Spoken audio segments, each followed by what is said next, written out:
Magandang gabi po sa ating lahat. Narito na ang latest weather forecast update sa mga oras na ito at sa binabantayan nating sama ng panahon.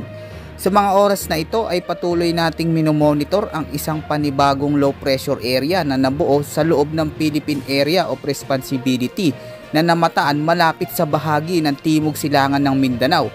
Kaya asahan ang malawakang pag-ulan sa malaking bahagi ng bansa sa mga susunod na oras dahil sa mga thunderstorm na dala na extension nitong low pressure area. Habang ang easterlies naman ang magpapaulan sa malaking bahagi ng Luzon at sa natitirang bahagi ng Visayas, lalo na dito sa silangang bahagi. May inaasahan din na mga pag-ulan dito sa Palawan, ilang lalawigan ng Quezon, Eastern Visayas at lalo na sa Bicol region, dulot pa rin ng epekto ng localized thunderstorm. Samantala, posibleng makaranas din ng mga madilim na kaulapan hanggang sa malalakas na ulan ngayong gabi at sa mga susunod na oras, partikular sa Metro Manila, Lawag City, ilang lalawigan sa Tuguegarao, Tarlac at kasama na rin ang Legazpi.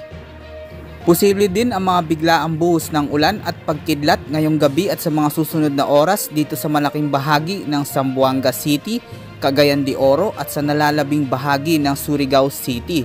Apektado din ng mga kalat-kalat na pag-ulan sa Eastern Visayas at sa Davao Region.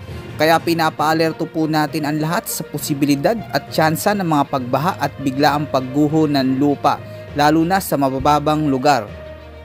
Dahil sa umiiral na easterlies at localized thunderstorm sa bansa ay inaasahan na magpapatuloy pa ang mga pag-ulan sa malaking bahagi ng ating bansa.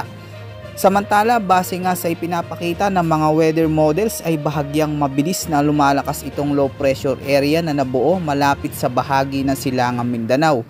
Hindi naman inaalis ang tsansa nito na maging isang bagyo sa mga susunod na araw habang tumatawid ito papalapit sa bahagi ng Visayas. Kaya pinaghahanda po at pinag-iingat natin ang lahat, maging isang bagyo man ito o hindi, sa posibleng epekto na dala nito sa ating bansa.